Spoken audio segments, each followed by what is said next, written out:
DOJ again today, they claim that Weiss had full authority. But we have questions. Arkansas Senator Tom Cotton joins me now.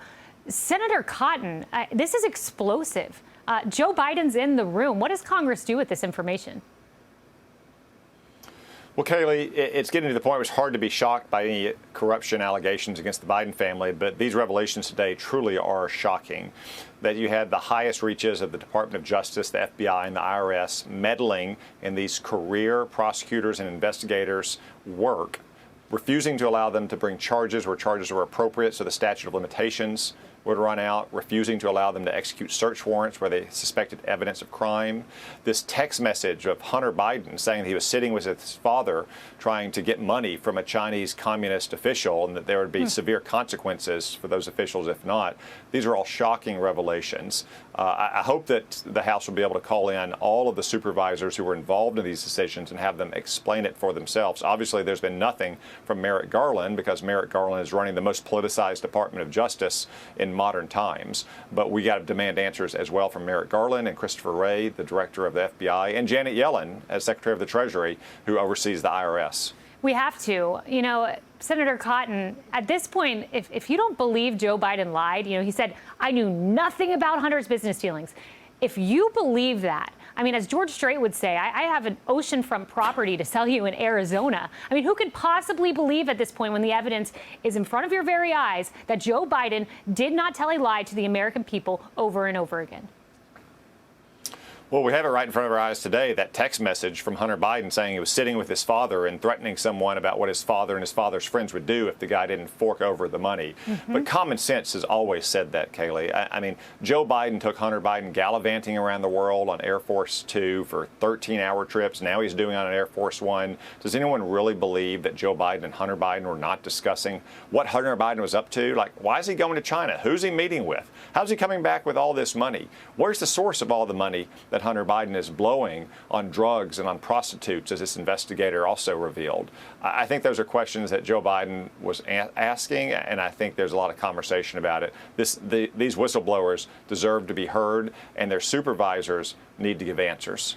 You know, Senator Cotton, I get that you're not in Joe Biden's head, and I'm not asking you to go there. That seems like a pretty empty place at times, but asking you to go there nevertheless. You know, was his calculus this? I'm leaving office. You know, President Biden, he's endorsed Hillary Clinton. I'm done. I'm not running for president again. Not seeing down the road he would do just that. I can get away with this and no one will ever look into it. I mean, do things like this happen in Washington? People just get away with it unless they, you know, run for the highest office in the land? Well, Kayleigh, I can't get inside Joe Biden's head. What you laid out is possible. I would note, though, that many parents have had to deal with troubled children, children who end up committing crimes or fall prey to addiction. Every parent would have sympathy for Joe Biden if that were all that was at issue here. But this has never been about Hunter Biden or his troubles. This is about the corruption that Hunter Biden and, frankly, other Biden family members have committed by trading on Joe Biden's name and his office. And it's not just when he was vice president. It goes back decades when he was in the Senate. So I'm pretty confident that when he was leaving the vice presidency in 2016, that he thought it was finally time that he could get some of that money as well. That's why you see emails out there talking about holding 10% for Joe Biden.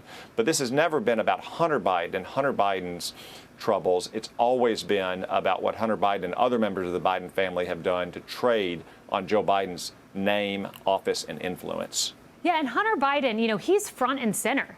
You know, I think Joe Biden's made the calculation this just isn't going to stick to him. You know, Hunter Biden's leading Joe Biden around Ireland. He's at the state dinner right now. I mean, has Joe Biden just made the calculation?